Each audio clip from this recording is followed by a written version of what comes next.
ప్రస్తుతం తెలుగు సినీ పరిశ్రమను drugs rocket వ్యవహారం కుదిపేస్తోంది. ప్రస్తుతానికి ఇదంతా టాప్ డైరెక్టర్ పూరి జగన్నాథ్ చుట్టూనే తిరుగుతోంది. ఆయన పేరు, ఆయనకు సన్నిహితులైన కొంతమంది సినిమా వాళ్ళ పేర్లు బయటకు వచ్చాయి. దీని గురించి డైరెక్టర్ పూరి జగన్నాథ్ ఇప్పటికే స్పందించారు. ప్రస్తుతం తాను ఇప్పటివరకు దేని గురించి, ఎవరి గురించి మాట్లాడలేదని, పైసా వసూల్ షూటింగ్లో బిజీగా ఉన్నానని పూరి ఫేస్బుక్లో ఓ చిన్న పోస్ట్ పెట్టి ఊరుకున్నాడు. అయితే ఆయన కూతురు పవిత్ర మాత్రం సోషల్ మీడియా ద్వారా తన తండ్రిని విమర్శిస్తున్న వారిపై ఫైర్ అయింది. నోరు అదుపులో పెట్టుకోండి అని ఆగ్రహం వ్యక్తం చేస్తూ ఇన్స్టాగ్రామ్లో ఓ సుదీర్ఘ పోస్ట్ పెట్టింది.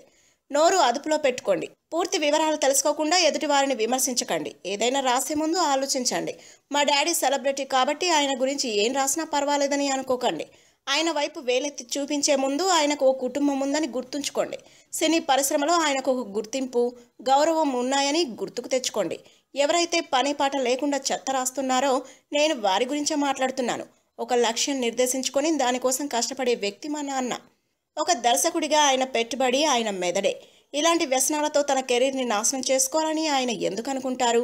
ఒక్క విషయం గుర్తుంచుకోండి, ఏ సెలబ్రిటీ అయినా పబ్లిక్ పర్సనాలిటీ కాదు ఇష్టం వచ్చినట్టు విమర్శించడానికి. మా నాన్నకు డ్రగ్స్ వ్యవహారంతో ఎలాంటి సంబంధం లేదు. నోరు అదుపులో పెట్టుకొని జాగ్రత్తగా మాట్లాడండి. దయచేసి న్యూస్ ఛానల్స్లో వస్తున్న వాటిని నమ్మొద్దు. మాట్లాడే ముందు ఆలోచించండి.